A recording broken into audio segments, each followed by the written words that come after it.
What's up? What is going on, fellas? It is good to see everybody. Already 26 folks. That's a pretty good night. It's only going to get better.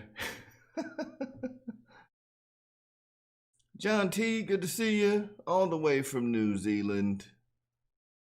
In our international show of mystery.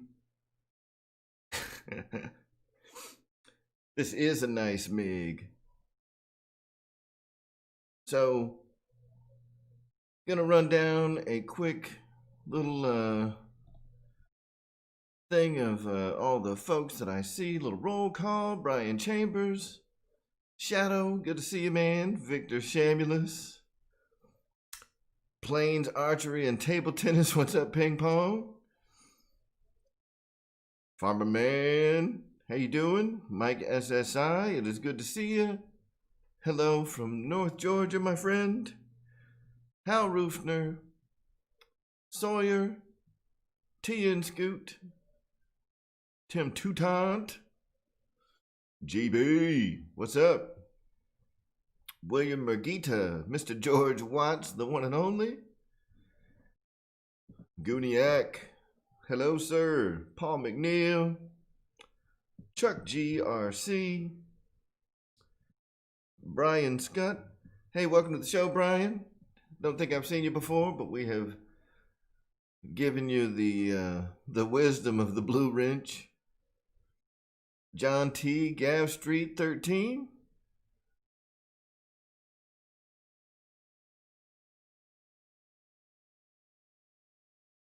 So, hey, Gav Street, I noticed your comments on one of my other videos, and I just haven't had a time to respond yet. I'm actually one of the trainers at CCRC, and I am there on the first and last Wednesdays of the month where we do public training sessions, and I will be there probably around 4:30 on Wednesday, provided the weather's okay. You know, every day this week the weather's supposed to be kind of nasty, you know, and today kind of, you know, kicked that off with like on and off thunderstorms all day. The beginning of the day was nice, but not so much the end of the day. So yeah, I'll be up there Wednesday at about 4:30, and I'm usually there on the weekends as well. Me and Amy are there, and we are, you know, filming stuff. So tomorrow, so if the weather is good and you have time during the day, you know, I mean, it's hard to say during the week. On the weekends, I mean, you could pretty much go any time of the day and things are going to be, you know, pretty good. So, you know, as far as during the week, I mean, if you get there around 2 o'clock, it shouldn't be empty. So, you know, it's just hard to say, man. Randy, my bear wrestling man from Tennessee. What's going on, buddy? Everybody sit back, relax, and enjoy your favorite barley pop this evening.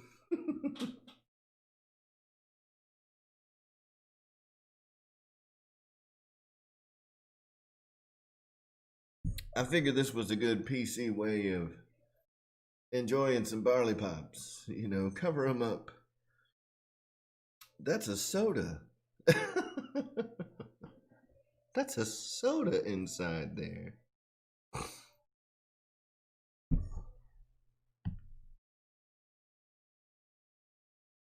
Twerk, man, Randy, I don't know if I can do that, dude. Twerking is a little beyond my skill set, you know, like I just can't get my booty cheeks to slap and clap like that. It just doesn't work. It's too tight. You know what I'm saying? It's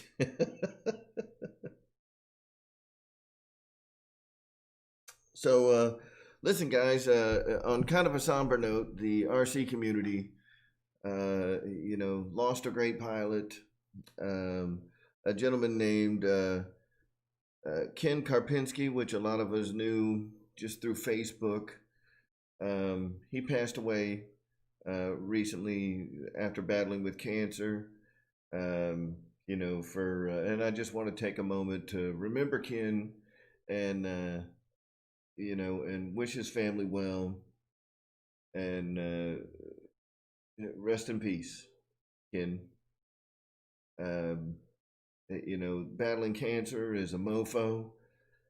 I lost my uncle to cancer. I've lost a great friend of mine to cancer, and once it grabs a hold, and I mean, it's just a shame. When the fight is over, it's over, and it's always great to see folks who can make it for a while, but once it grabs hold and just starts eating you away, man, it's so sad. And we'll all, for those that knew Ken, we'll all remember him, and it's just a sad day. It's always a sad day. John T asks the question of the day.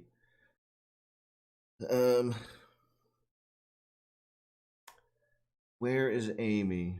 Amy is upstairs getting some beauty rest.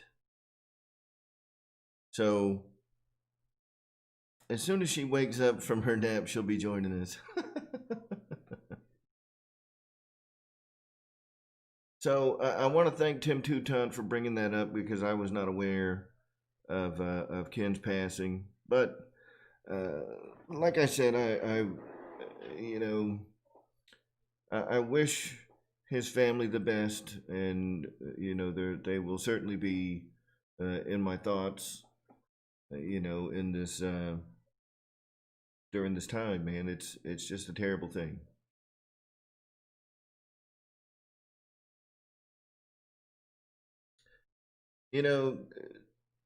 Channel 6, that would be fantastic, and I hope that day comes. Unfortunately, it's just one of those terrible menaces of life. Too many people pass from it every year, and it's one of those things with the medical community where they take 2 steps forward and get pushed 10 steps back every time they think they're onto something. So it kind of sucks, man. Jeff's Custom RC, what's up, my man?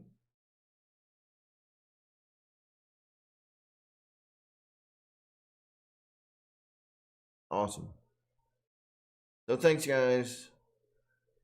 While we just take a moment to remember Ken, I really appreciate it. And again, thank you to Tim for bringing it up. I do appreciate it. And anytime, man, anytime we lose somebody, I will certainly take a moment to remember them. And don't hesitate to ask. I don't have a problem with it at all. Freaking Channel 6 flaps, you little bastard.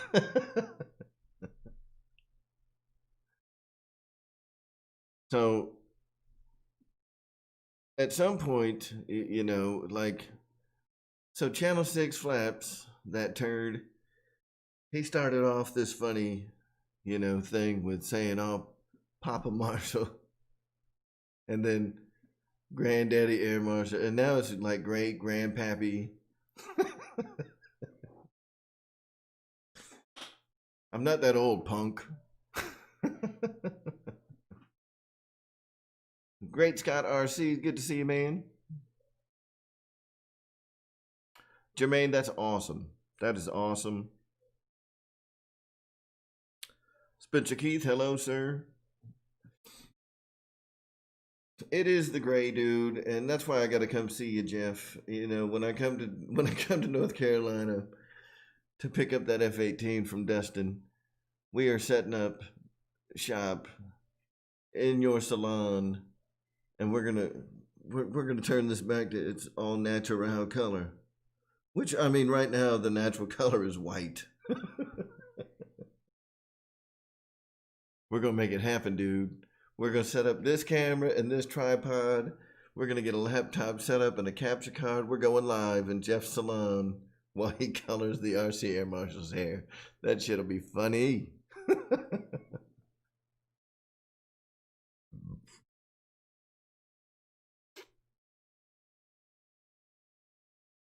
Oh, John T. Sorry, dude.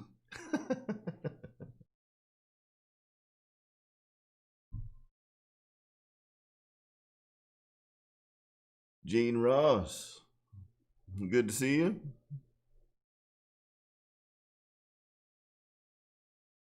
Welcome to the show. Not sure if you've been here before, but thank you for stopping by. Dude, that would be awesome. Like, that would be the prime opportunity to get some midget strippers up in Jeff's salon. We'll have them like dancing, dancing around while Jeff is coloring the do and making it look, making me look nice and young again. But I can't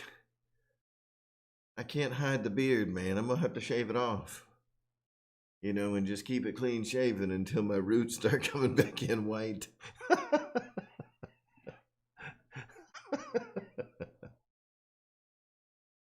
Oh, that's funny. Just for women. Y'all are terrible people. Terrible people. So, 49 folks in here. I'm sure y'all are ready to start talking about some airplanes. And y'all see one sitting behind me, man. This thing is a bad, bad little bird. Man, I can't say enough good things about this Arrows RC twin 64mm MiG-29. These guys have knocked it out of the park. This little MiG-29, I'm not even sure what I expected when I heard that Arrows was coming out with a MiG-29. I didn't know what scheme it was going to be in, if it was going to be like a gray color or maybe like an Arctic, like the Soviet version of the Arctic camo, kind of like the back half of, like the Su-30. And when I saw that they were doing it in this scheme, I had to kind of look that up, because I know that it is an actual scheme, that the Russians use. And, since then I've done a lot of research on the Soviet Swifts aerobatic team, the demo team that uses the MiG-29s, and I think they're actually switching over to the MiG-35s if they haven't already. But they used the MiG-29s for like 25 or 26 years. It was a pretty good run. And, now that I've been watching them, I mean, these guys are really good. The Swifts aerobatic team, these guys are no joke.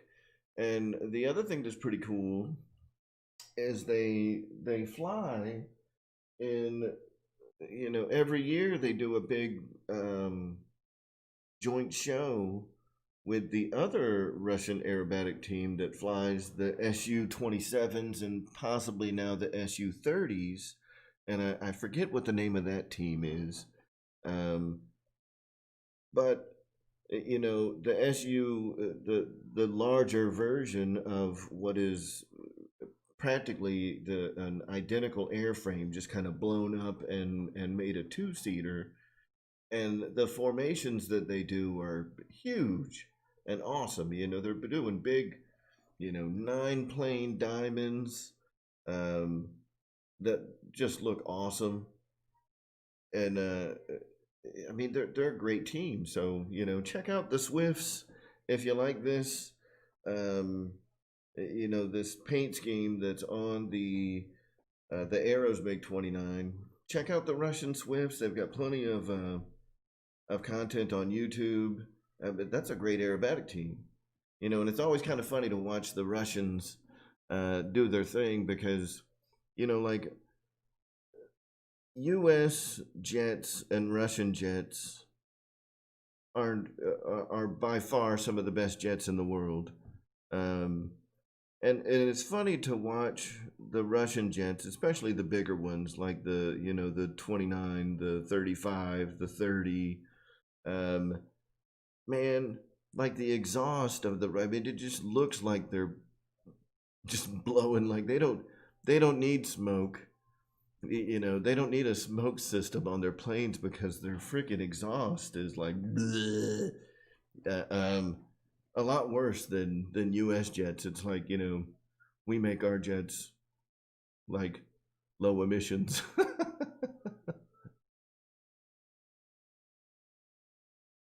What's up, Dustin?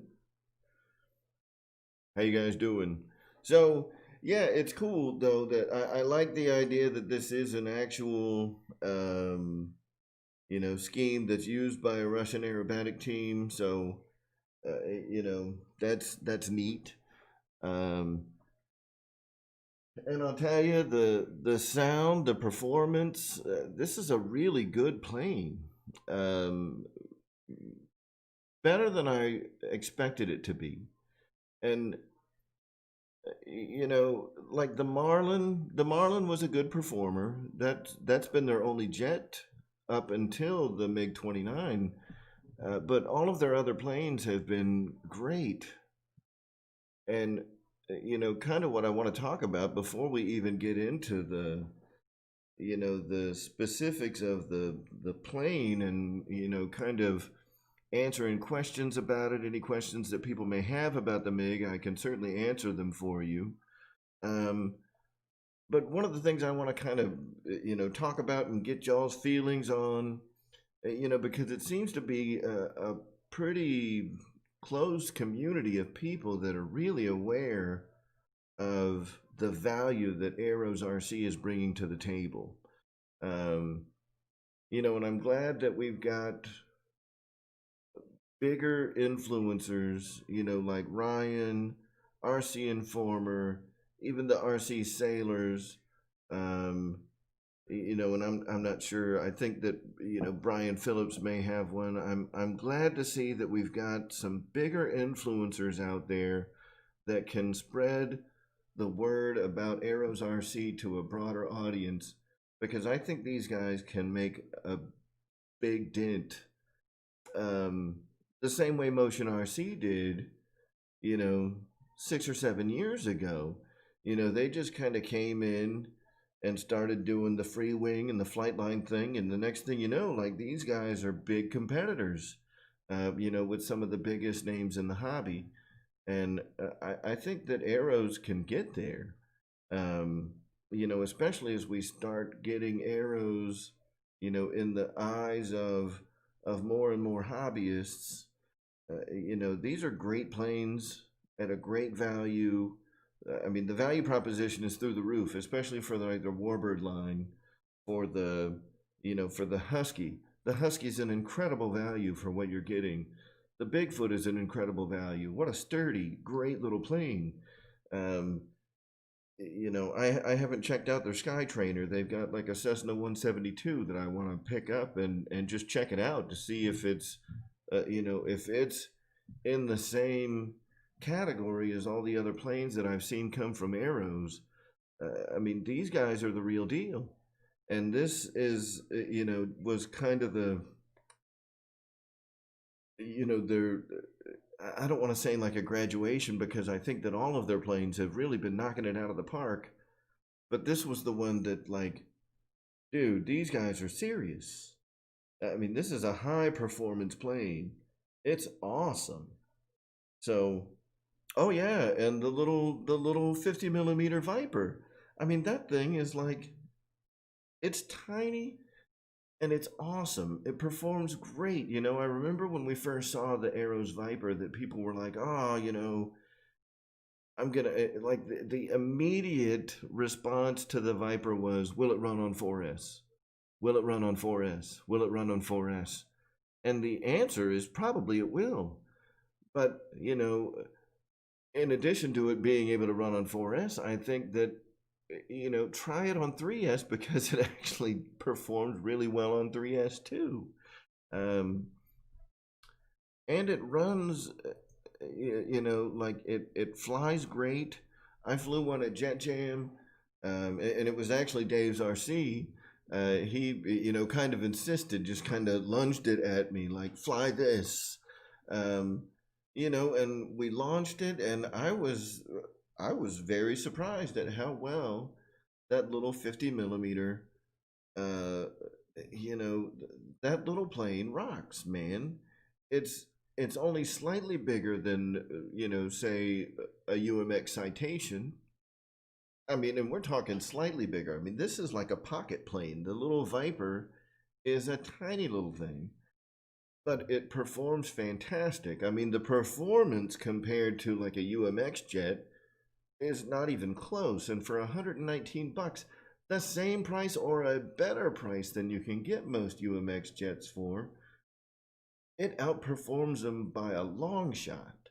That thing is a great little plane. And this thing follows suit, So now we've got three awesome EDF entries from Arrows, with the Viper, with the Marlin, and now with the MiG-29. And I gotta tell you, man, it makes it where I anticipate their next release as much or more than I anticipate the next release from Motion, more than I anticipate the next release from Horizon. Like, I'm excited to see what these guys are going to do next, because at the price points that they are selling their planes for, these guys could really be some serious market disruptors and get everybody to reconsider, how they're going to price their planes, because the quality, the value proposition that you get from Arrows, man, these are hard to beat. These are hard to beat. And that's just how I feel about it, man. I think that everything that they're putting out, I mean, they are swinging for the fences, and they're making a mark. And I hope that we can continue to spread the word about Arrows RC, because I like I said, I think it's kind of a closed community, or should I say a close community of maybe a few thousand people that really know the name Arrows RC right now. And I mean, we need to make it where Hobby Zone is bugging the crap out of these factories to get more built, and blow it up, because these are nice models. They are nice, fellas. Randy, $2, and I will absolutely spend all $2 of that on coconut oil. What's up, Brian? How you doing, buddy?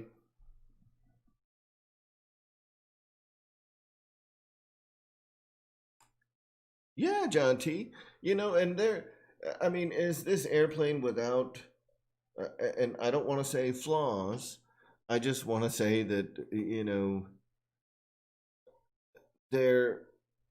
it's very scale,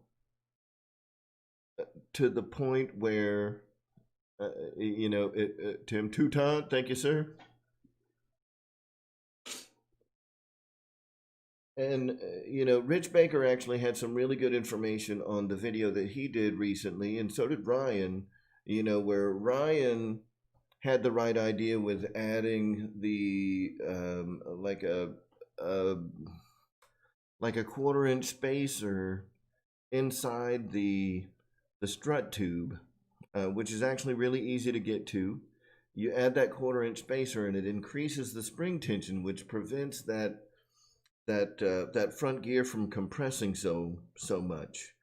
Rich's idea of extending the front strut and shortening the rear struts, which kind of gives the plane a little bit of a positive angle of attack, because it does have a negative angle of attack as it sits on its gears.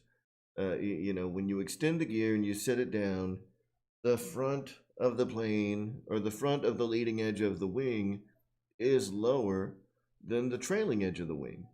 So it does have a negative angle of attack, which will make it more difficult to get off the ground.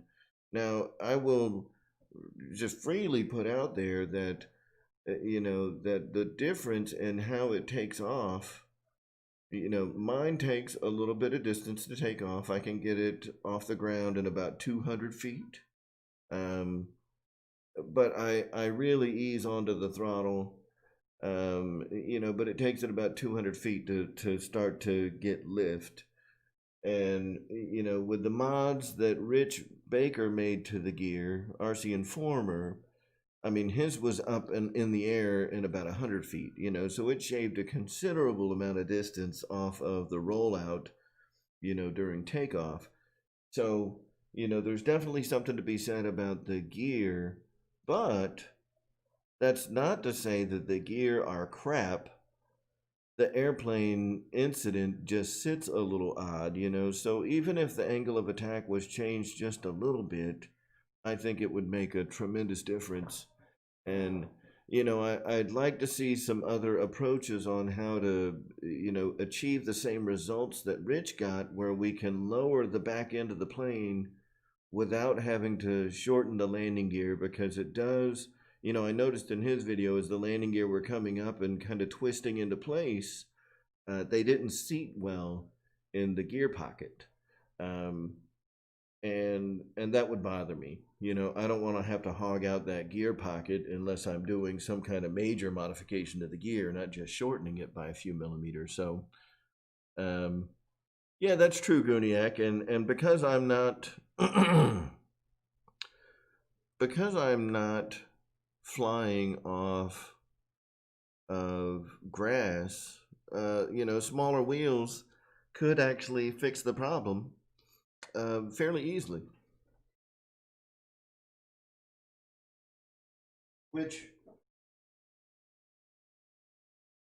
Which might actually be, what I try. Spencer Keith, thank you, sir.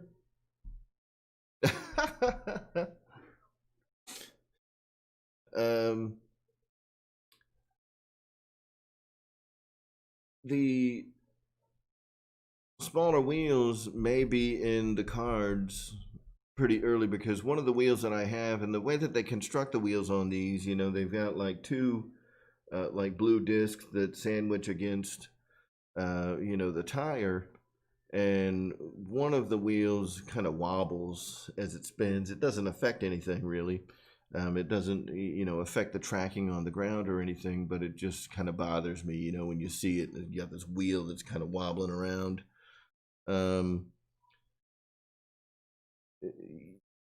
Right. So a little bit bigger wheel in the front and some smaller wheels in the back could make all the difference in the world, and it's certainly worth a shot, to take a look at that. So,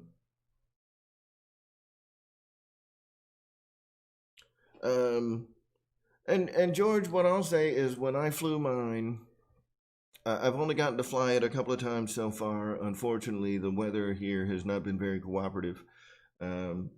As far as getting this thing out and flying it around. But the couple of times that I did get to fly it, it is actually a fantastic flying airplane. And I didn't have any issues at all. Now, I had done the spacer that Ryan suggested before I ever flew it for the first time.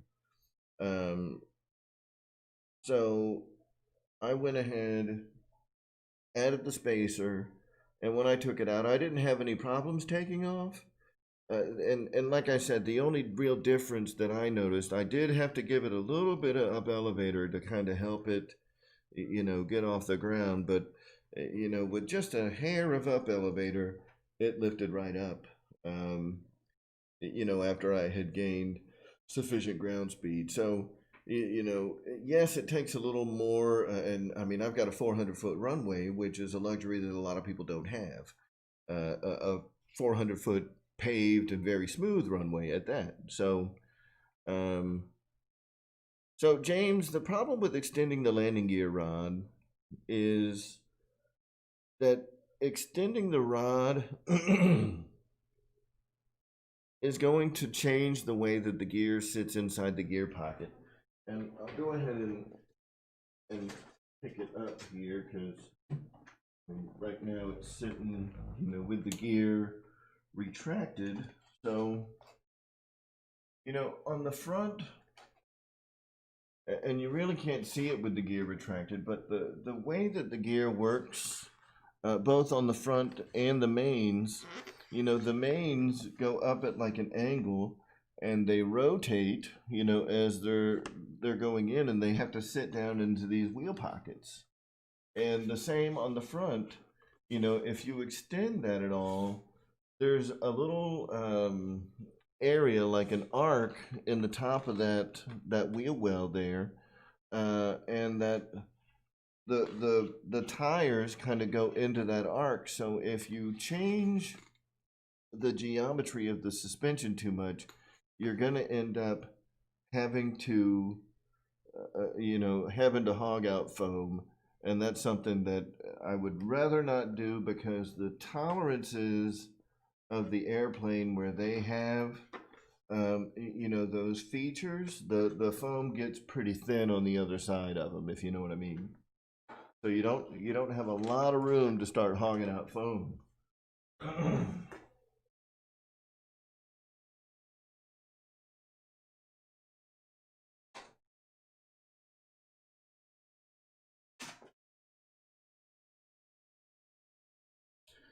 Now, the other thing that I will say about this jet is I did have my jet. I had the battery sitting a little far forward, and the elevator authority was a little bit sluggish, with the battery sitting probably about a half to 3/4 of an inch in front of the back wall of the battery bay. And we'll go ahead and pick it up again, because why not let you guys get a better look at this awesome paint scheme. I mean, this thing is just a good looking bird.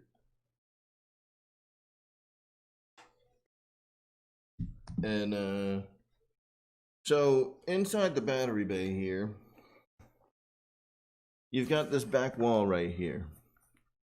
And what I'll tell you is that the battery needs to be like slammed up against that back wall.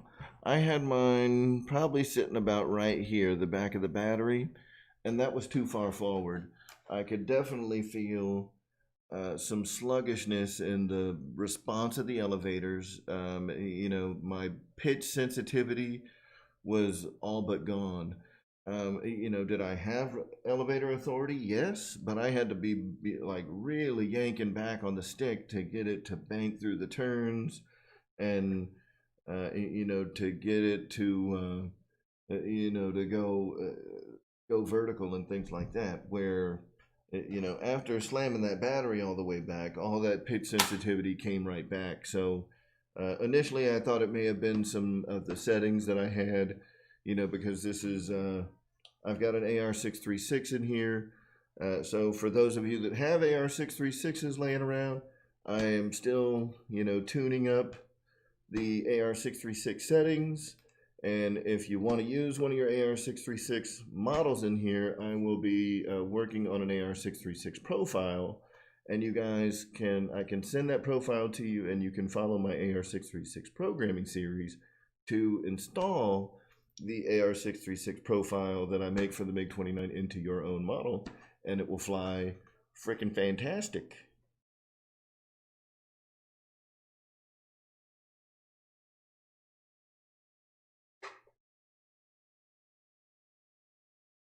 Oh, so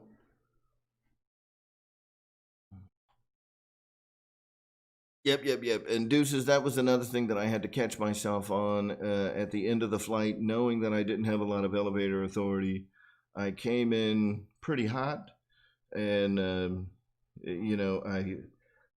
didn't have much of a flare, but I basically had to 3-point the landing on the first flight, and just let it coast in, and just gave it some up elevator as it was starting to lose speed, to kind of act as a drag brake and slow it down. But because of that spacer mod that Ryan suggested, I didn't have any issues with the plane bouncing. You know, it came right in. So Spencer's right. I do fly like grandma. I am a much more scale flyer than I am like a daredevil.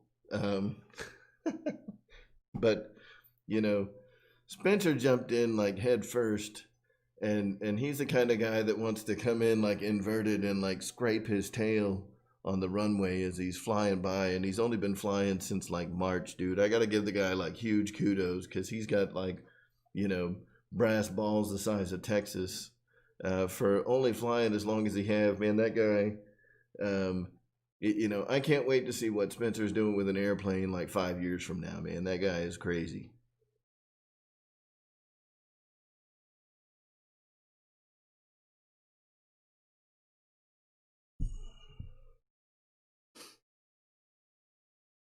Yes.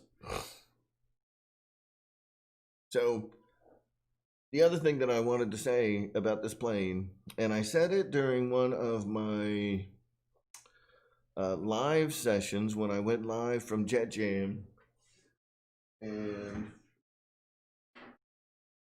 you know, we kept picking it up. This plane actually sat assembled at Jet Jam, and you know, I can give you all the backstory of how I got this plane if you want to hear it again, because it's kind of cool. And Dave's RC is the man. That's where we'll start. But if you look at the thrust nozzles, see those thrust nozzles? And for those of you that haven't seen the latest video that I did, there's some little afterburner actions going on in there. If you look at the thrust nozzles on there, you'll see that they're not quite round anymore. They're kind of warped, and they look all weird. All right. The reason for that is, and you know, now that I've kind of got my hand on it, these thrust nozzles are made out of very thin plastic material.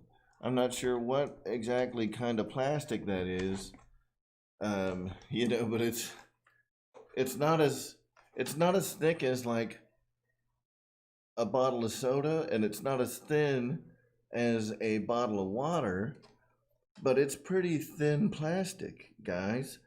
And these things sat out in the sun for maybe, you know, maybe 15 minutes and started getting warped. And as soon as we saw one of them, like, we're running up and down the flight line at Jet Jam, like screaming at people like, how'd you make 29s? The nozzles are getting warped. So yeah, the nozzles on the exhaust will warp very easy if you sit them out in the sunlight for like even a small amount of time. So if you get one of these, keep those nozzles out of the sun. The rest of the model held up to sunlight fine, but the freaking nozzles are terrible. And you know, I'm not gonna sit here and bash on arrows too bad about it, because it doesn't affect the flight performance of the plane. You know, they're far more for aesthetics, but it just looks bad. You know, with the warped and you know, like they just deformed really quick. So you know, that is certainly something that I would love to see. You know, the third party folks, you know, the enterprising folks out there, you know, that like to design parts, a 3D printed nozzle for the MiG-29 to replace these cheap, funky plastic things, that would look and be awesome from both an aesthetic and functional aspect. Not so much functional, almost 100% aesthetic, because the nozzles warp so bad and deform in the sun. I mean, even PLA would hold up better than this cheap crap. You know, I mean, you don't need to get PLA super hot, but it can take some heat, you know. I mean, PETG would be better. ABS would be the best, but ABS is hard to print. PETG is a little, you know, kind of a pain in the butt.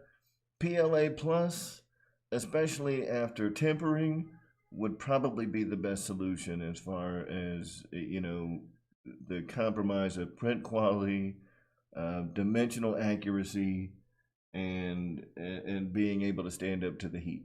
So like a heat tempered PLA Plus filament, and a nozzle that would work right. And I may try my, you know, try out my skills with Simplified 3D to see if I can come up with something myself, but I'm not very good with those kinds of designs. I do far more easy stuff like, you know, wheel chocks.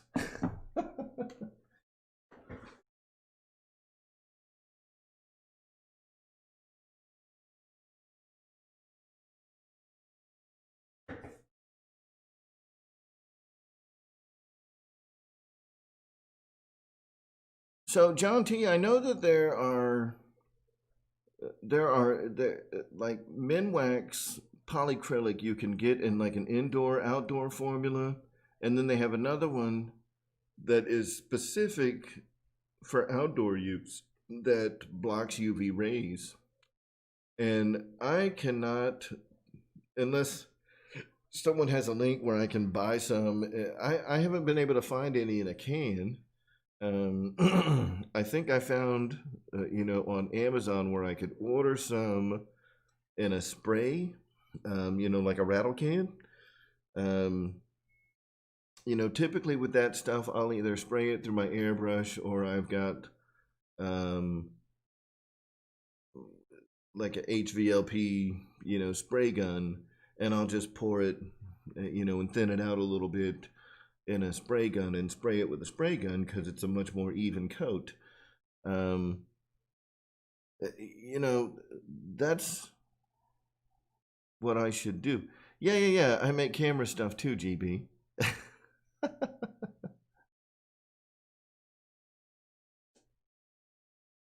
Cool, John T. That'd be awesome.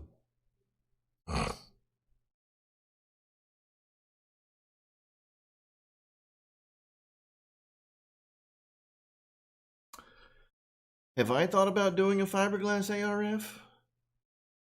Not really.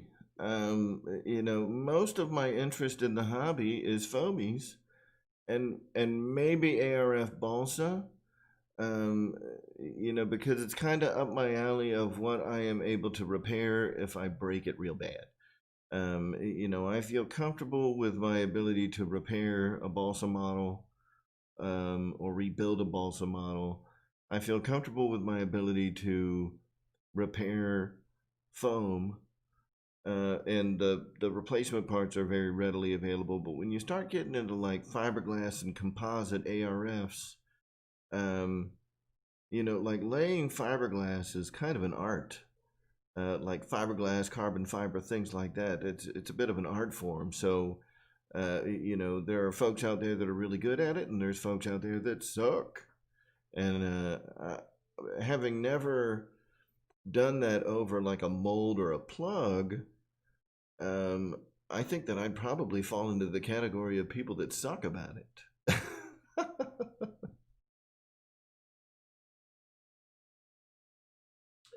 Right, Deuces, you're absolutely correct. No one is going to judge my plane, you know, based on warped nozzles. But now that I've said something, if anybody ever sees me at the field with my MiG-29, they're going to come and look at the nozzles and be like, "Hey, man, your nozzles are warped. What's up with that?"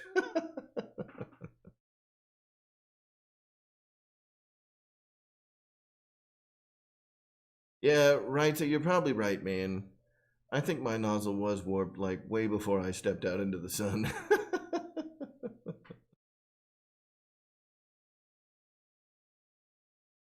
Ah, Kevin Trappin, you are very kind, sir. Thank you very much. I appreciate it. Thank you, Jeff. Thank you for coming out and supporting the channel. We appreciate it. And I will see you, sir, tomorrow night.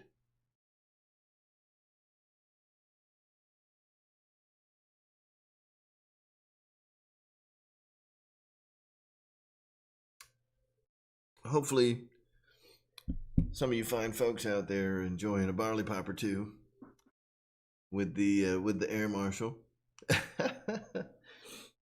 Yes, they are tuned. They are tuned properly, and I have them strategically, you know, bubbled at just the right points where the nozzles make a little bit of a whistle as the airplane flies through the air, and it sounds awesome. Like I can probably get away with that like once.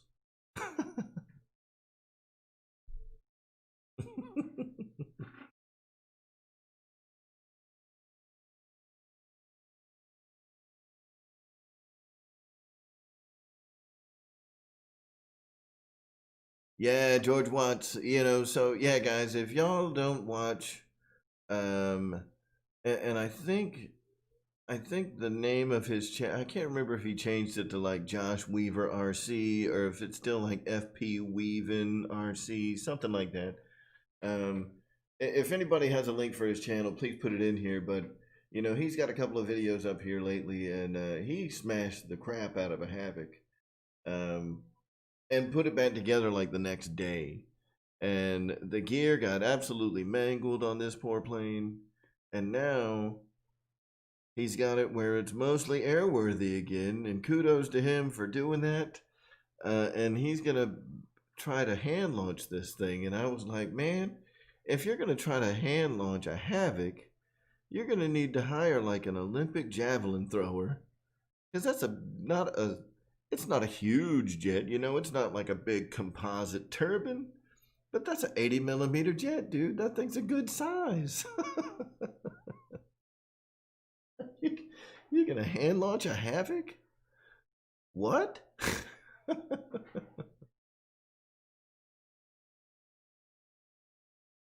Bungee launch it would work.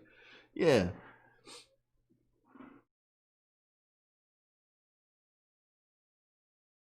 Like that. Maybe it can, maybe I'm not giving the Havoc enough credit. And I'll tell you, the Havoc has a lot of beef. That plane generates a lot of thrust. So, it may not be as bad as I think. But, I mean, I'm just sitting here like staring off to the side, looking at mine like, you gonna hand launch that thing? That's a big plane to be like, hand launching. Yeah, I got my little 64 millimeters. I'll hand launch that. GB. Thank you, sir. Hey, man, that super chat color matches my shirt, man. What's up? Thank you, sir. So, I don't know. I wouldn't try it, but I'm glad that Josh is going to do it, and I hope he gets it on film, dude.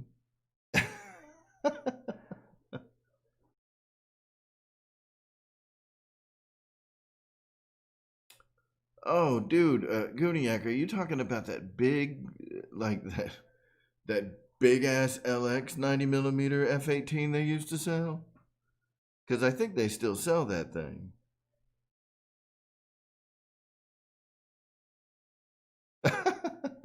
No, I've got my Hobby King hat, and unfortunately, the Hobby King hat is a small medium, and my big cabeza needs a large. My head must be bigger than. Yeah, Gooniac, I remember that. And apparently, Banana or LX1, or maybe just their Blitz RC Works brand, must have gotten in trouble because they used to call it the FA-18, and now they call it like the Super Fighter.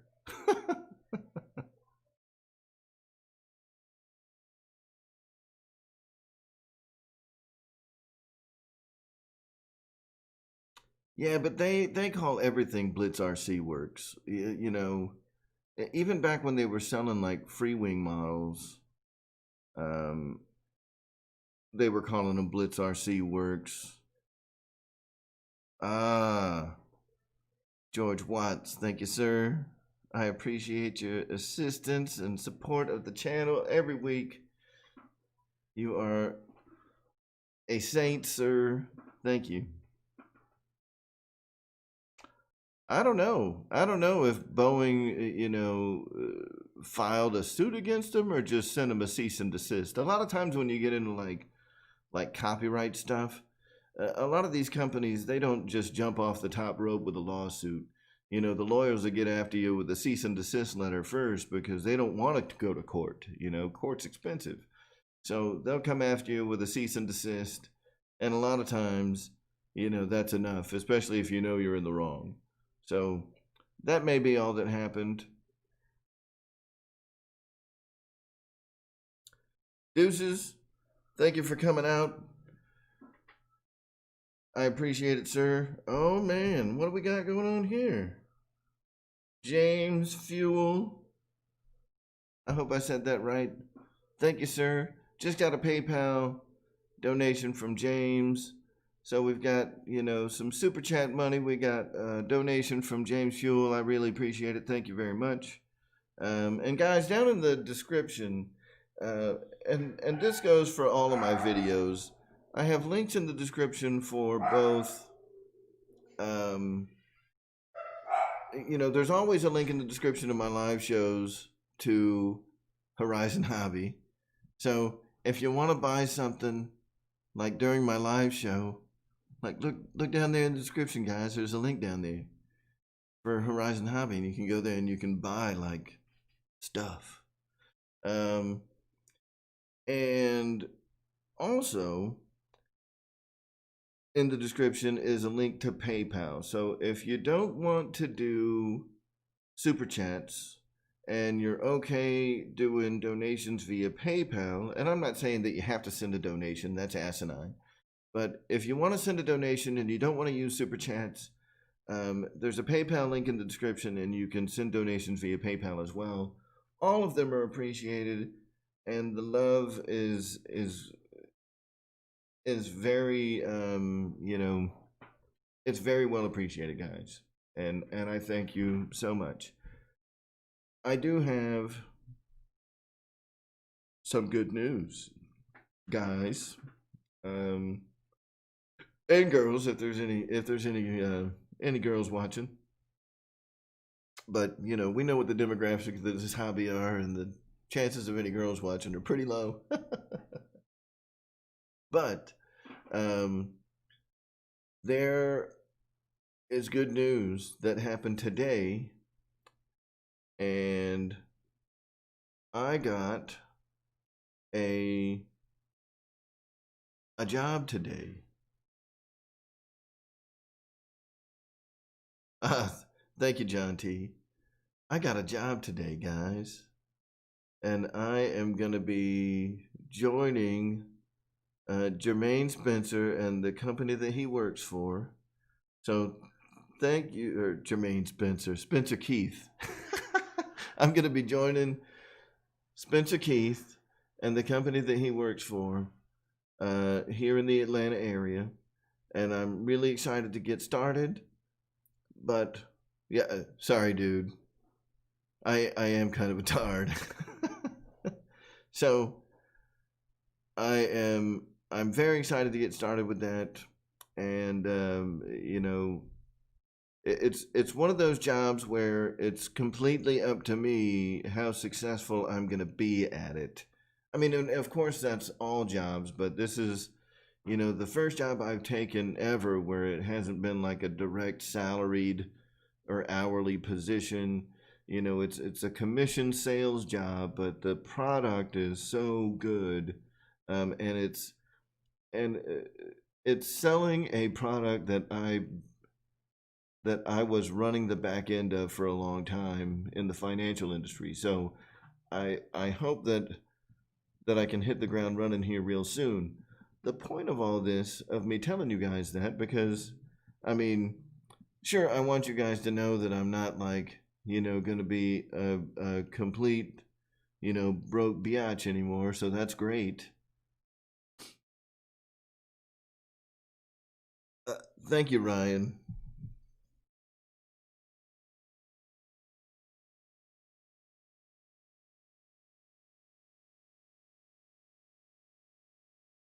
So the and thank you everybody. I really appreciate it. So Ryan, if you sent me something I didn't get it, maybe you sent it to a different Dave. um and it wasn't so much to tell you guys like, hey, guys, I got a job, but there was something that I recall telling you guys probably like 3 weeks ago when we hit 1,000 subscribers. Now I haven't gotten a paycheck yet, so it's gonna wait until I get that first paycheck, which honestly could be in a couple of weeks, it could be in a couple of months. You never know with a job like this. But I remember telling you guys that when I got a job, shut your mouth, Spencer. I'll kick you in the nuts. I ain't splitting a damn thing. So I told y'all when I got a job that we were finally going to do a giveaway for my 1,000 subscriber mark. Now we're at like 1,120 subscribers now, maybe more. So I mean, we're past the 1,000 subscriber mark, but I'm still going to do a 1,000 subscriber giveaway because I told you I would, and if anything, I'm a man of my word. So when I get that first paycheck from this job, there's going to be a giveaway happening. And the reason that I bring that up is because there's only one way to enter this giveaway. It is not going to be for the community at large. It is going to be for the people that watch this show, the people that watch these replays, the true members of this community that support this community every week. There is only one way to get a ticket to the entry, to get your name on the wheel, to become part of the drawing, and that is to send an email to rcairmarshal@gmail.com, and in the subject line it needs to say contest, and then it needs to have your YouTube name. So that is how you get your name on the wheel. You send an email to rcairmarshal@gmail.com, and in the subject line put contest and then your YouTube name, right?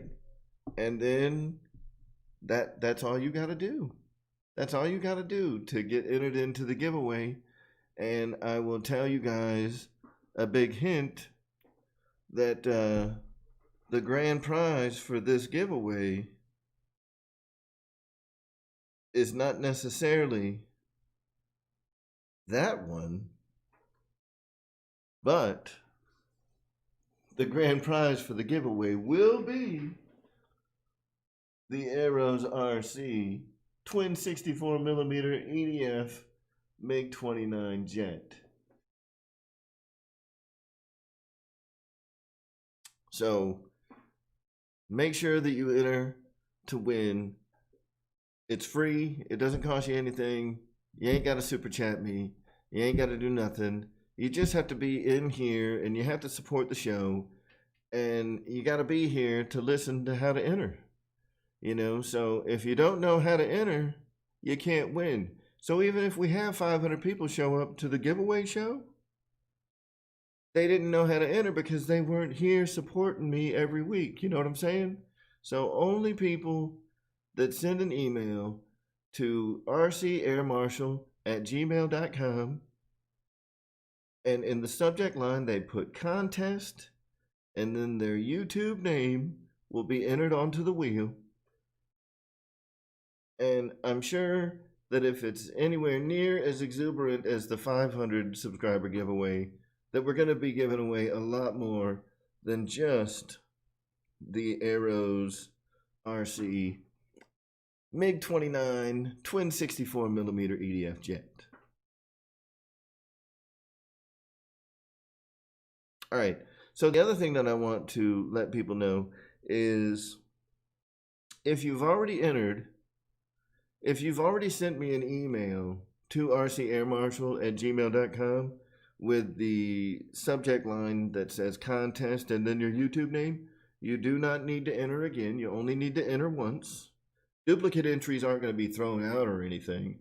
But basically what you're doing is you're entering yourself to be part of the giveaway. Any giveaway that we ever do on the channel.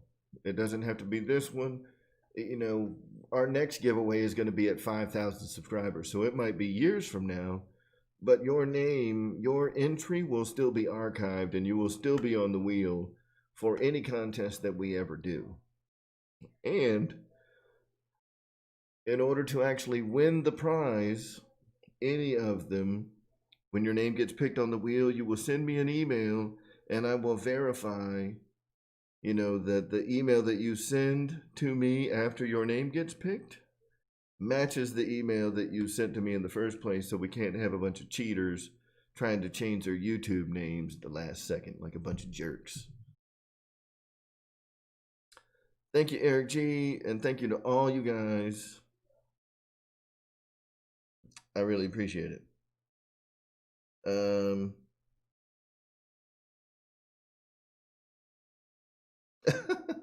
I do want to give a shout out also to Ryan, who just made a donation to the channel, our great friend Pilot Ryan. And Ryan says he'll cover the spacer. I have flown the MiG Ethan RC, and it flies as good as it looks. And when that happens, I may 3D print a spacer that fits in there just right. Right now, I've got like a cap head screw in there. You know, where the head of that screw is round and it just slides right up in there. But I may 3D print a spacer, and I may 3D print, you know, several different sizes, you know, because I think that that would fill the space a little better. You know, the little screw that I got in there kind of wobbles around a little bit, and I don't like it. So awesome, guys. So anybody that's got problems with the email bouncing back, make sure I'm going to type the email address.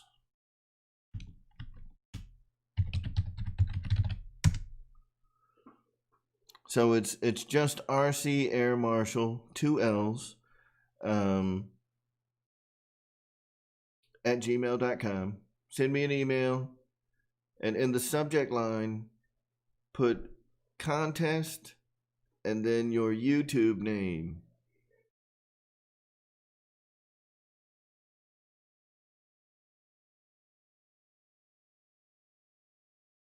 George, that's actually a pretty good idea too. Yeah, so unless Ryan wants to send the spacers out to whoever wins the MiG-29, and I'm putting my own name in the hat for it because, you know, I may need an extra one. I'm just kidding. I wouldn't do that. Yeah. I mean, a spacer for this thing is nothing. You know, we're talking like a little cylinder that's like a 1/4 inch tall. I mean, that's the easiest design in the world to put up on, like, I could make that on Fusion 360 in like 10 seconds. So, you know, that is nothing. And, you know, and I would be happy to share that on Thingiverse. But my wheel chock, that will not get shared on Thingiverse with my super cool name on it. Y'all can't see that. But if you could, you'd be like, dang, that's awesome.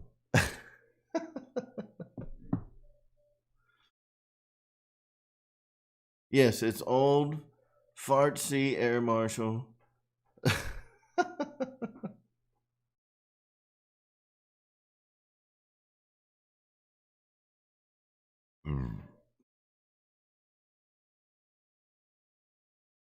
Jeff in Lower Alabama, I put it.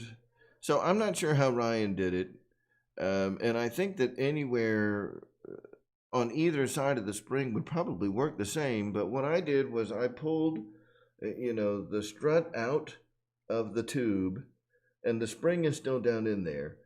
I put the spacer in on top of the spring, so it's between the spring and the strut, if that makes sense. That's how I have mine set up.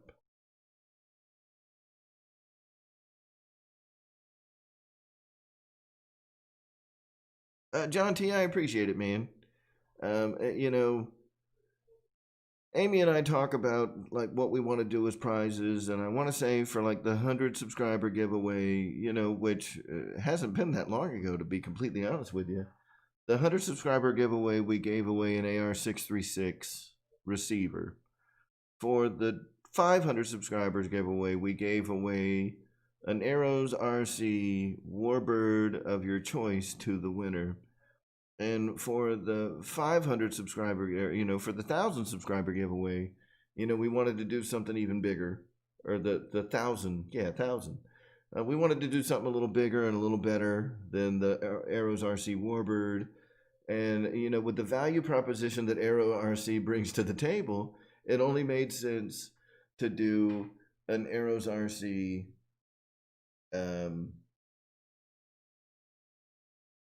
MiG-29, because this is such a fantastic plane.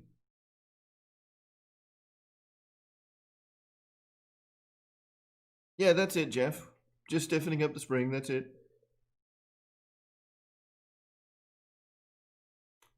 See you, Jackson. Have a great night, buddy.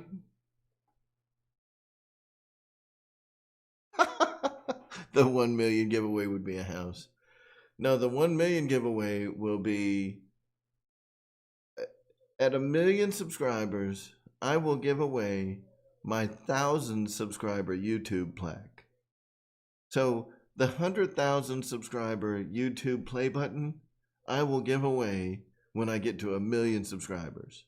We'll all be dead, but I will give away my 100,000 subscriber YouTube play button.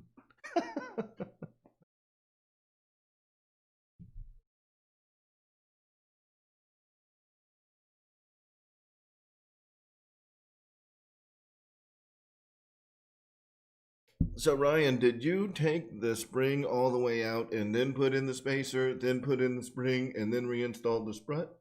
The strut.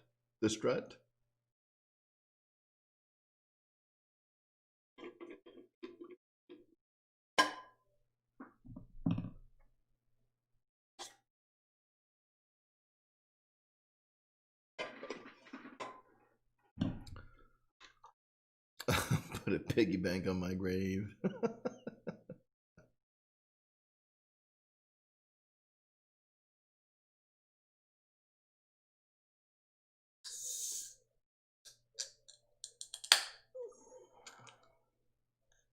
Well, see, Mike SSI, the reason I asked that is because when I put the spacer in mine,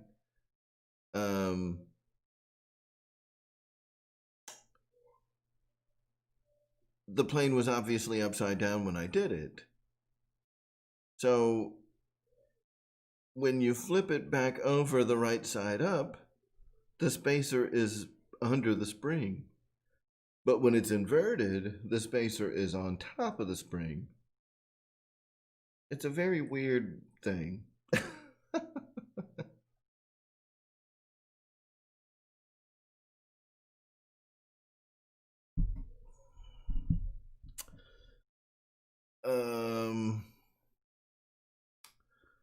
Christopher Morgan, I don't know. But if you check the link in the description, you should be able to navigate the website and kind of look around and find what you're looking for. Yeah, I don't think that stretching the spring is going to be as effective as putting a spacer in there. Because putting the spacer in there, you're not just stretching the spring and then recompressing it to the same length that it was before. By adding that spacer, you're actually preloading the spring, you know, which gives it more tension, and it's harder to push the wheel up. By stretching the spring and then pushing it back down, you know, over time, it's going to have the same elasticity that it did before. You're not limiting the travel, so it can still go just as low as it went before, because the spacer serves two purposes, right? One is that you're preloading the spring and increasing the tension. Two is that you're decreasing the overall travel. You don't want that nose to go down so far. And as far back as the nose is, you know, so when the main gear drops on the plane, you know, and you can see it here, on a lot of these planes, you know, your front landing gear may be up here, so a 1/4 inch of difference isn't going to make that big a difference. On these guys, our landing gear, the strut is about right here. You know, it's back by the front of the intakes, you know, which is almost, you know, that what you're talking a good 1/3 back. I mean, you're not that far forward of the center of gravity. So where that gear comes down, a 1/4 inch is a significant amount of space as the front of that gear or the front of the nose comes down. So if it was right here, 1/4 inch isn't that big of a difference. Here, a 1/4 inch is significant. You know, so it's probably like an inch of travel at the nose, you know, and the amount of angle of attack that that thing can compress down, you know, especially if you're in grass, you know, and picking up speed because it's pushing, you know, so it's going to push that spring down and compress it. And when it's a light spring, yeah, I mean, you get what I'm saying. It's you want both factors there. You want to limit the travel and increase the spring tension.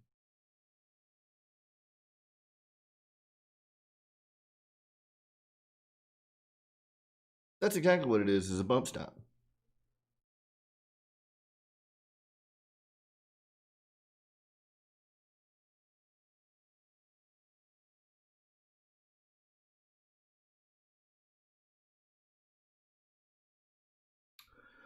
Craig Beaven, this, and this is gonna, I don't know if it'll be surprising or whatever. This plane has some of the best ground handling of any jet that I own. Just to be honest with you, especially after you know, I ran it with the gear without the thing. I never flew it without it, but I ran it out in like the street without the spacer in there, and it was a little bouncy.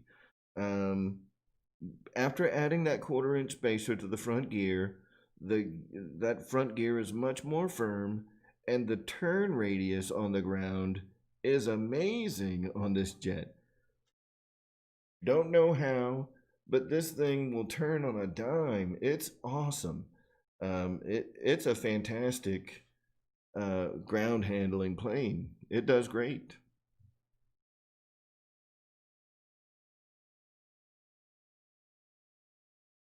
Ah, Mr. Nate, good to see you, buddy.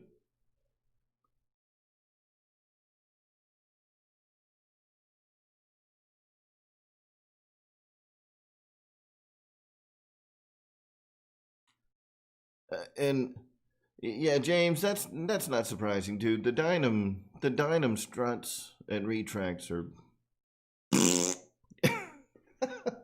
That's one of the biggest problems with Dynam planes, is they're just got crappy retracts, and the struts, you know, they try to make them look scale by putting like this plastic clamshell that looks like a strut over a straight piece of chicken wire. You know, like even the Viper landing gear was better than that. You know, at least the Viper gear had like the little turn, you know, to kind of give it like a little bit of shock absorption quality. Man, the Dynam is just like a straight piece of piano wire under this plastic clamshell hunk of trash. And yeah, I mean, you look at them the wrong way. and they're breaking and bending, and the retracts don't work when it's cold out, and they're just wonky.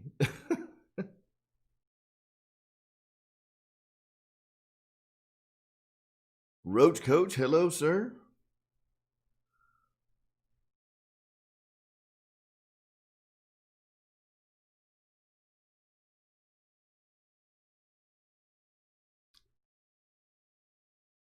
It's exactly what it is a lift kit spacer, but it doesn't do any lifting.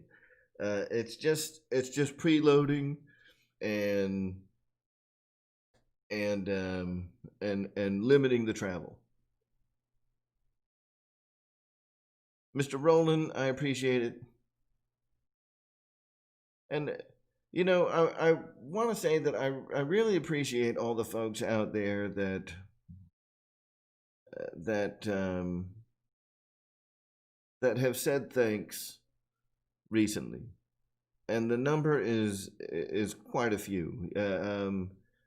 This hobby is something that I'm passionate about, and when I make these videos, when I sit down and program someone's radio, when I am helping somebody or explaining something, you know, at least in my head, it's because I love it. It's not something that I do. I don't know. It's weird. Like there's some folks out there that do stuff to get attention. I'm not gonna say any names, but I mean, you guys know. There's some folks out there that do this stuff to get attention. And there's some of us out there that do it because we truly love this hobby, and we want to share and make this hobby as enjoyable for as many people as possible, because we want them to love it too.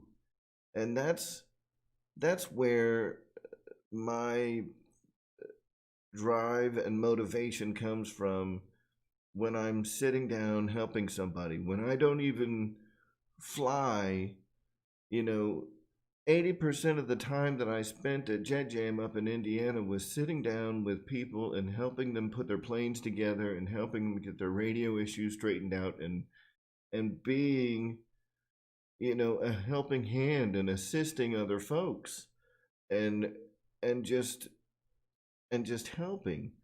Um, because I love it. That's what I love to do.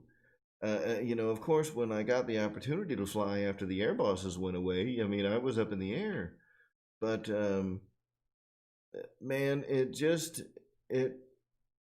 this is what makes me happy. So when folks say thank you, it means more than you will ever know. It truly does. And I don't mean to get like sentimental or, kind of get a little choked up over it, but it's what I love doing. And to be able to get praised and see how appreciative folks are for doing the things that you love to do, it means more than you will ever know. So uh, so thank you to everybody. Thank you to everybody who expresses their appreciation.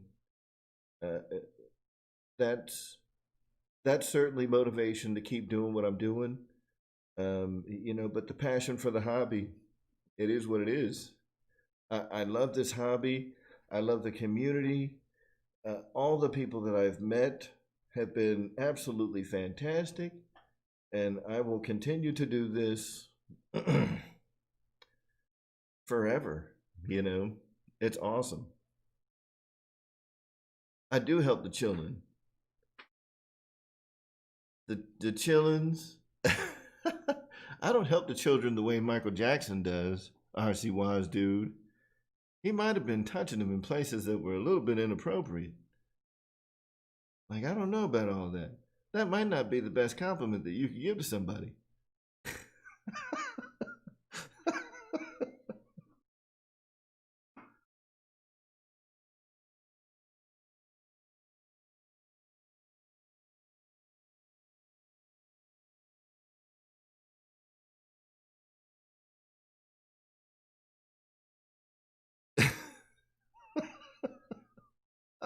Joseph Ramsey. It is good to see Papa Ramsey's in the house. For y'all that didn't know, and I'm sure most of you probably do, Joseph Ramsey, that is Pilot Ryan's old man. Let's all say hi to Papa Ramsey. Hello, sir. I do plan on being at the Boozer Fly-In. So there's at least two more events that I plan on attending this year, and that is Null in the Fall, and I plan on attending the Boozers event down in Florida. I am thinking about going to Ceph down in South Georgia, but my understanding is that it's either right before or right after Null in the Fall. And I don't know that I want to take that much time off, but I might.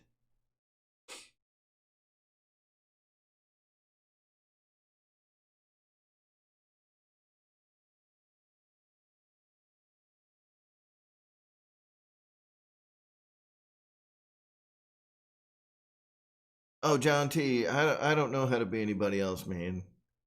I mean, this is me, and and the folks that have met me, they can, they can certainly attest to, you know, however you think that I might be in person. I hope that I didn't disappoint you, and that what you see is what you get.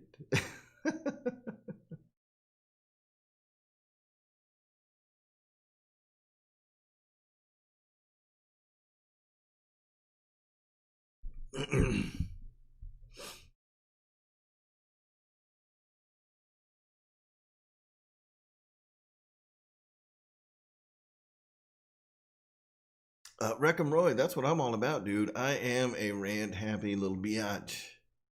Maybe not, dude.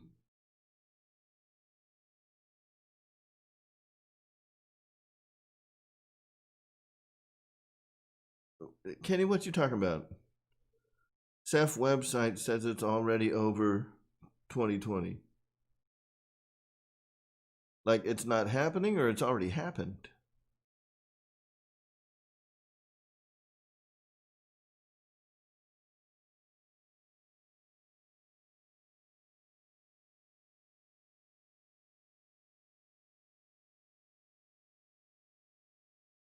Oh. Well, then maybe Ceph isn't happening. That sucks. Then we're not doing it.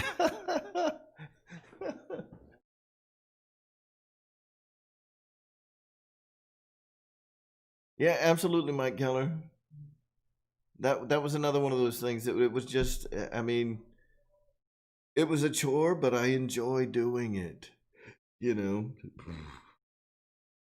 George Watts, you're all right too, man.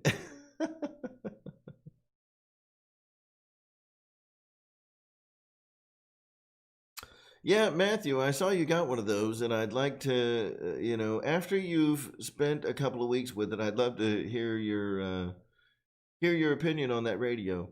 Because uh, more for the sake of learning and educating myself.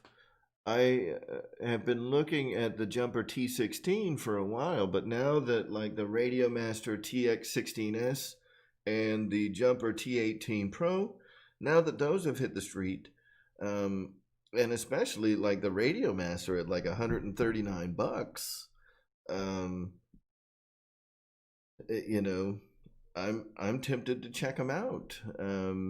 Those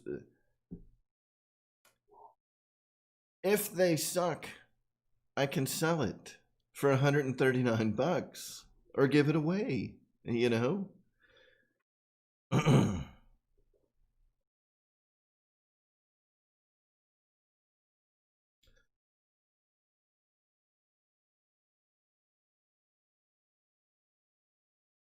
Beer flu. Hey man, there's nothing wrong with a little barley pop. You know what I'm saying? John T, come on down.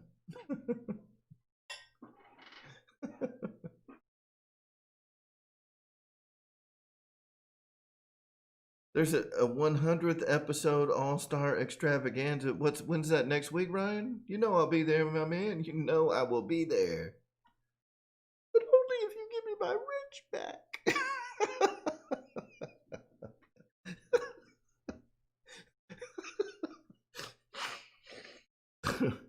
That was pretty funny.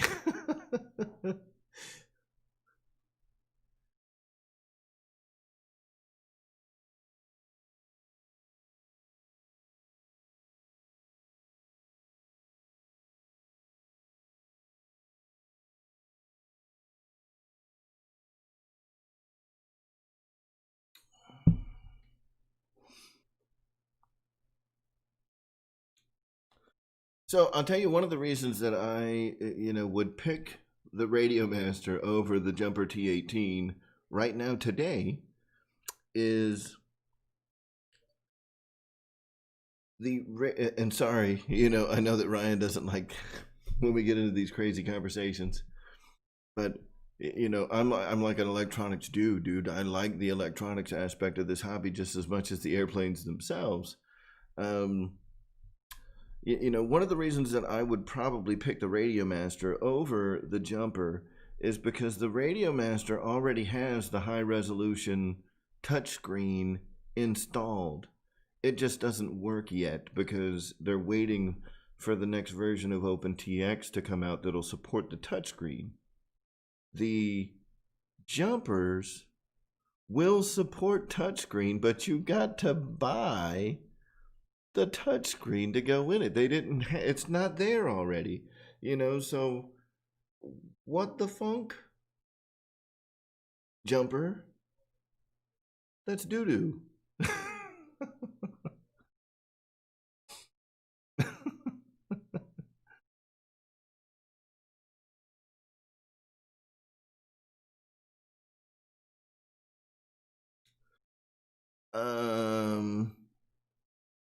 Yeah, thanks, Dennis. I gotta get my wrench back, Pilot Ryan. I need my wrench.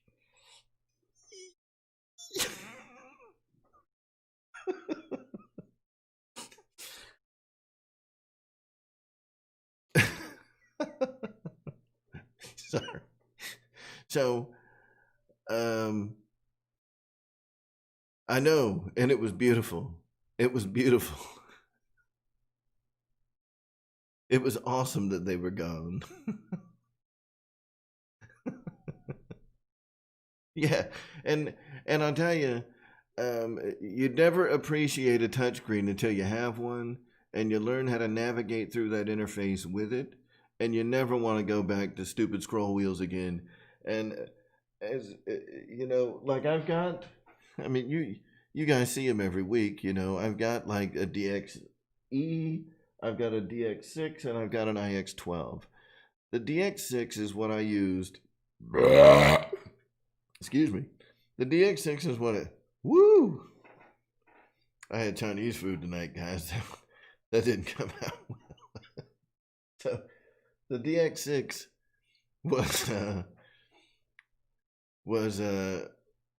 was my main radio for years.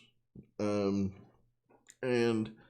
I got very used to navigating the menus, and I could get through all the menus really quick with the DX6. And now, after using the IX12 for like the last couple of years, man, I don't want a non-touchscreen radio anymore, dude. It's like, it's straight up Minority Report on an RC radio.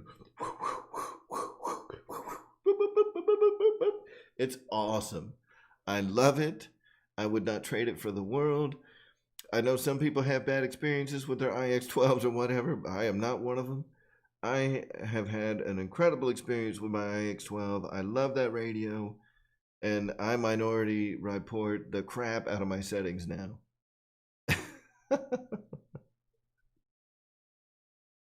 Sorry, fellas. Excuse me, guys.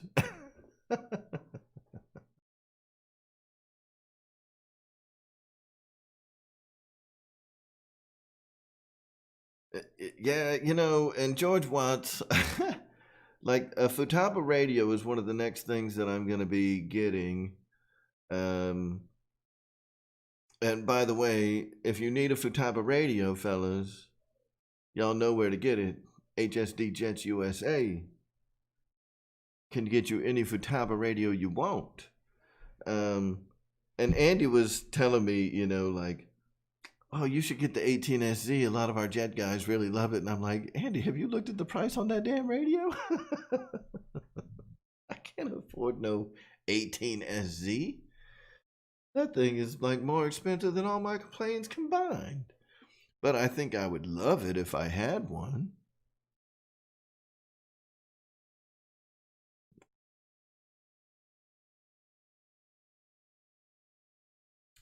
Yeah, nice. Nice, Ken Sprouse. Cool, Guniac. Hey, guys. So, listen, when the show comes to an end tonight, so we still got like 24 minutes left. I always go from like 8 to 10 Eastern.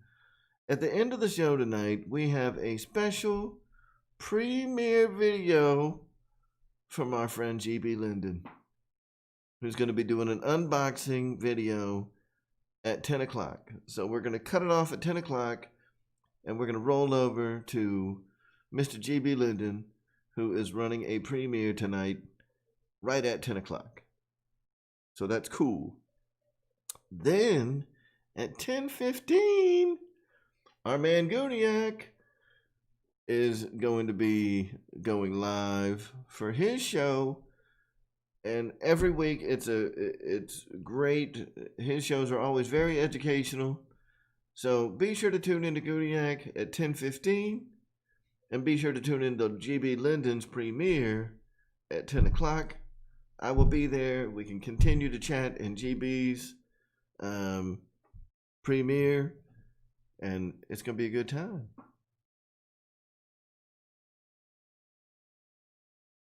Oh, James, I saw that earlier, and I'm sorry. I meant to answer that. I do not have any gas planes or nitro planes. I used to drive nitro cars back in the day. I had several nitro cars, but I've always preferred electrics. The nitro stuff to me was just. It's not like it's more difficult, but it's. I don't know. I get more satisfaction out of electrics. I mean, it's easy to set up. I get to the field, plug in a battery, turn on my transmitter, go. I don't have to worry about glow plugs or spark plugs or ignition systems or any of that crap. I don't have to worry about transmitter batteries. It's all built in. Like electric has just been so trouble free for me that I don't really have a desire to go back to gas or nitro anymore. Wes, that's what I'm talking about. Like, dude, the kind of electrics you're talking about, Wes, though, like I need the really heavy duty, the heavy duty motor with like that offset weight, so when it turns, it like vibrates the hell out of them. You know what I'm talking about? In a like, yeah.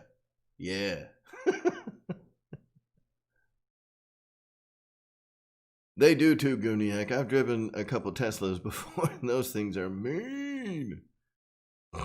Those are some insanely fast cars, and I love them.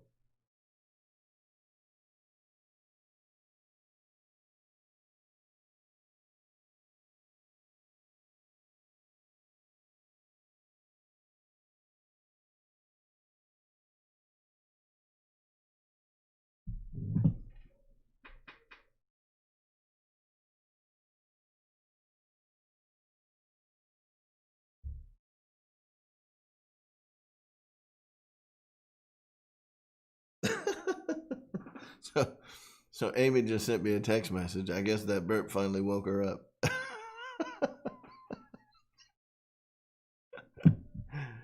Oh, that's funny.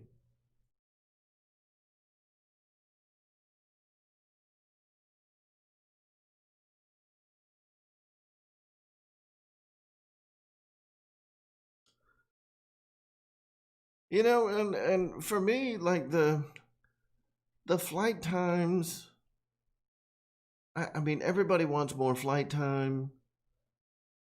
I'm happy to achieve flight, period. I mean, I don't want to fly for 2 minutes. Like 3 minutes is probably about the shortest amount of time that I want to fly a plane. But like even like on a warbird where I only get like 5, 6 minutes, I'm completely happy with that.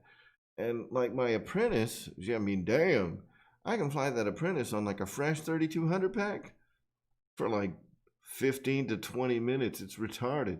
Like I, I am completely satisfied with with a 5 minute flight time completely.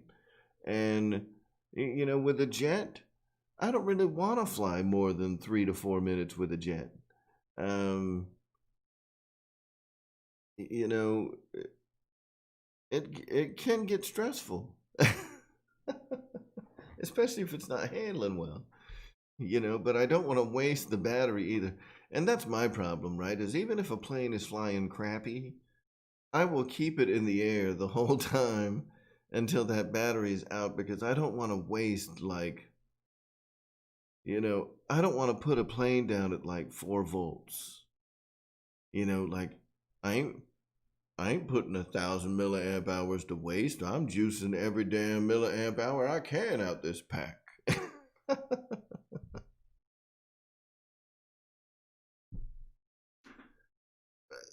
But Wes, that's not a white IX-12. That is a white DX6. My IX-12 is black and orange.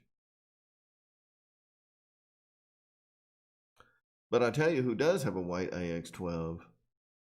Bobby Committa, and that thing is sexy. I like that black or the white IX-12. That is a good looking radio. I like it a lot. I like it a lot.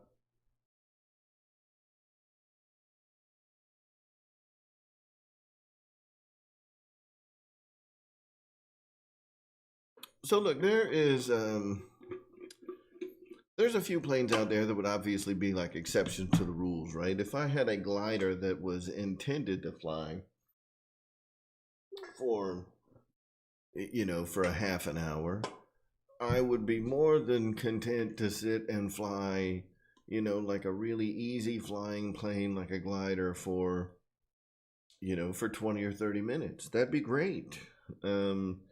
Because it's not a stressful flight. They're nice and slow. You can keep up with them. They're easy. Um, for me, like the faster and more on the edge the plane is, the shorter the flight time needs to be because uh, I don't want to ride that Bronco that long. You know what I'm saying?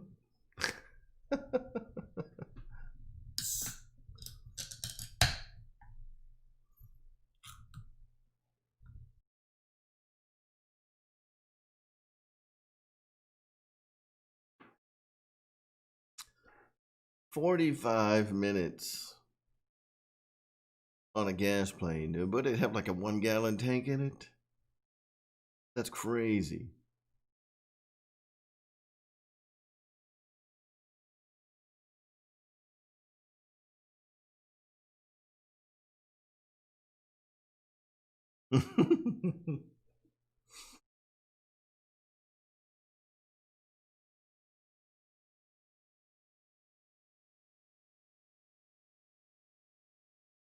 GB, not every night, man. She gets mad.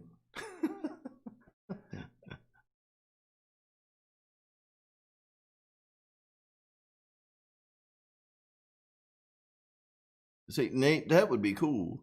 And that's something that to me that would be like the challenge of getting a glider is to see if you can just hop thermals, and ride them up, and run a glider, or even like a powered glider like a Night Radian, run that thing for 30, 40 minutes, an hour.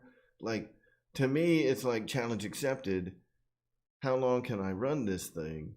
Um, until the battery craps out on me. So that would be pretty cool.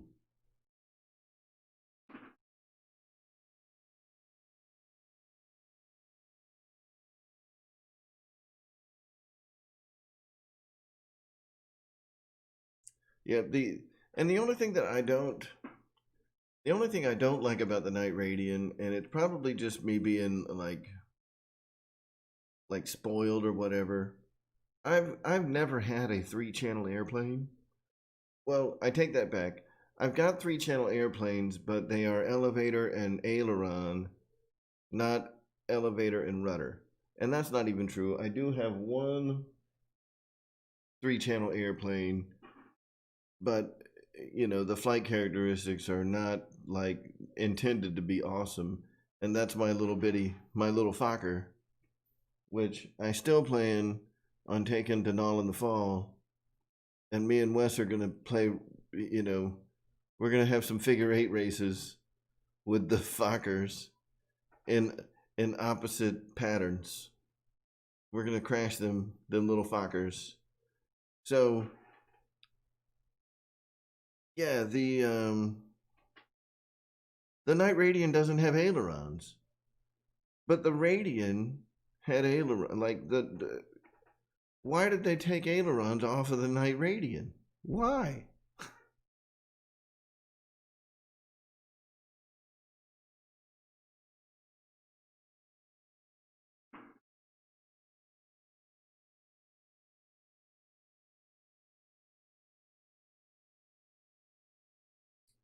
So the Radian Pro has 4 channels, but the Night Radian only has 3, and I don't really get that.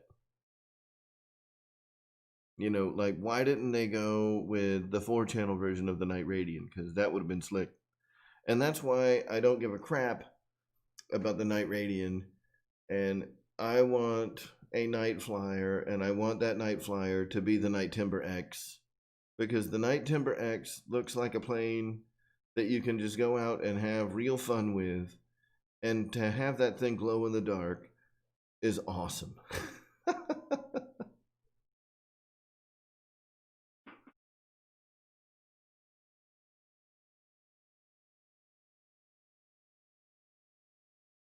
Right. And like that's probably what my next prop plane is going to be, is a Night Timber X, because I dig it. It's a fun little plane. I don't have any of the timbers. I've got my Bigfoot, which I think in a lot of respects is probably better than the timbers. But I don't have a timber yet. And the Night Radian, or I'm sorry, the Night Timber X has been the first timber that I was like, that one's cool. I would like to have that one. I like the Turbo Timber too, but the Night Timber X was the first one that I was really like, that's a timber I want to have. Because it's full of lights. And I want something where when we go to, when we go to events like Joe Knoll that don't care about night flying, that they're like, yeah, fly at night all you want. Man, I'm busting out the Night Timber X and I'm rolling like all night long until I can't stand up anymore. Flying at night until until I can't stay awake or the plane crashes to its ultimate doom. In fact, with the lakes at Joe Knoll, I may get the float kit for the Night Radian, or the Night Timber X, and fly that thing on floats in the middle of the water. That'd be awesome. All their cool night planes are gone, man.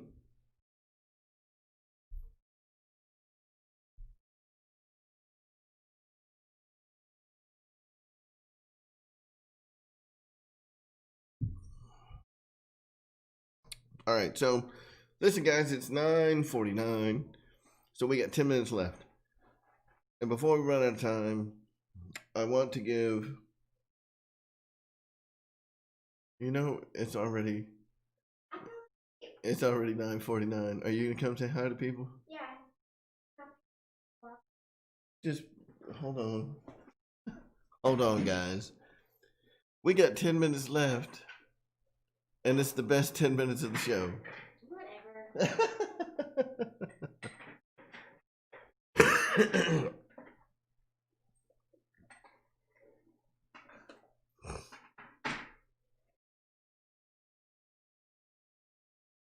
had to like sneak in, like like sit down and roll over.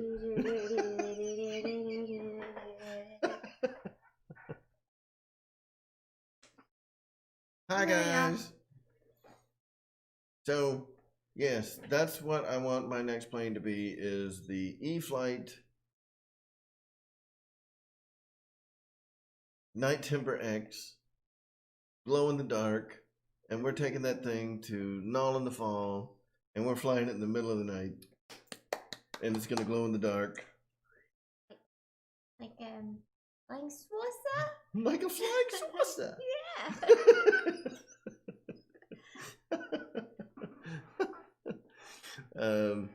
Yes. So that's gonna be cool. You know, hopefully that'll happen before Knoll in the Fall. I don't know, what month is it? June. Fall is it not in fall? Knoll in the Fall is in October. Yeah. We'll be all right. We'll figure it out. 4 months, so I think we'll be fine. Yeah. I mean, technically I could get that plane now, but she'd probably be mad at me. They probably would be mad at me, yes. Even though it's not 500, but anyway. Are you drinking hot beer? No, I put some in the refrigerator. Oh, I was gonna say. Your breath smells weird. This, I like the smell of your beer. Oh, gross, gross. It's a fetish thing. That's nasty. I don't know, Kenny. My tent is pretty freaking big, dude. Mm-hmm. Kind of like what, 3 bedrooms when you? It's got bedrooms. Yeah. Oh. It's crazy. Yeah, I woke her up with my hellacious burp, the first one of the show. Because I sent him a text and it said, it was like, hot damn. I said, good grief. I was watching A Few Good Men and I fell asleep. I would too. That's a terrible movie. It's not terrible. It's just really old. It's so terrible it puts me to sleep. So anyway, I believe that JB's premiere is kicking off in 8 minutes. So as we always do, I want to give a shout out to all of the live shows. And if you have a YouTube channel but you don't run a live show, I'm not not saying that your channel isn't worth a crap.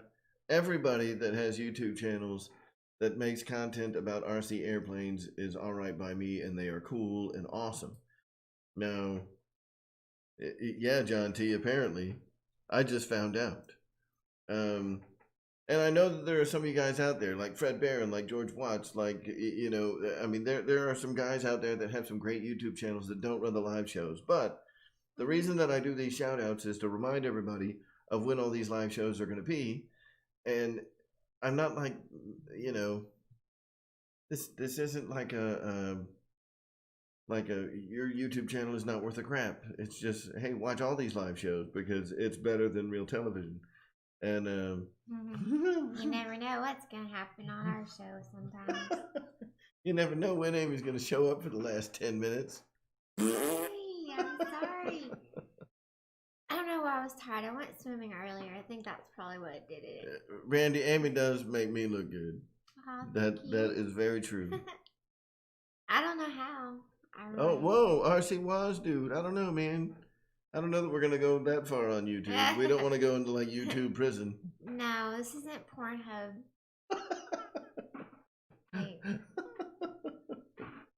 So, anyway, obviously, you're watching the RC Air Marshal, and you're watching Air Marshal Mondays, and we appreciate Georgia. all you folks. folks. From here. I don't know where that is. Shout out to the live shows.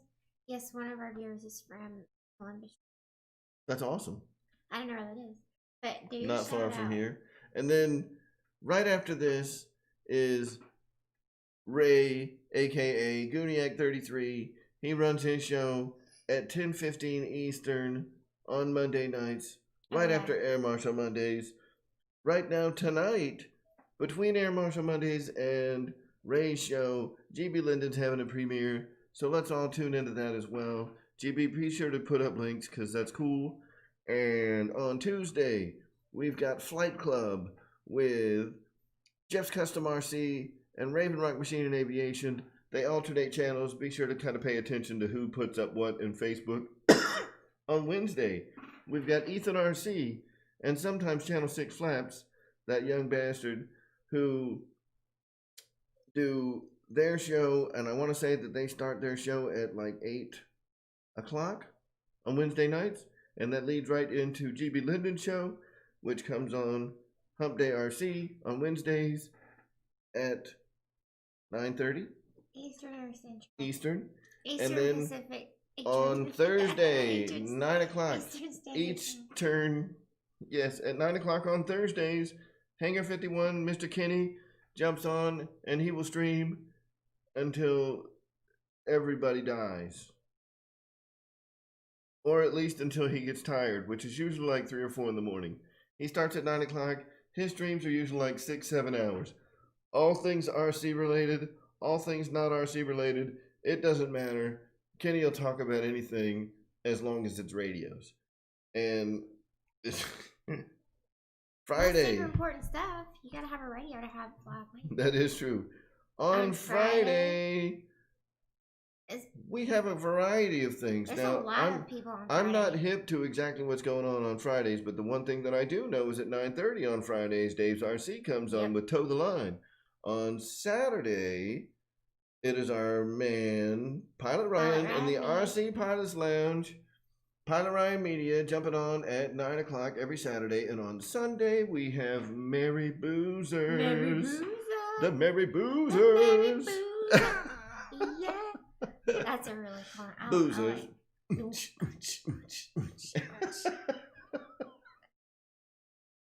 Boozer's first raise. Yeah, right?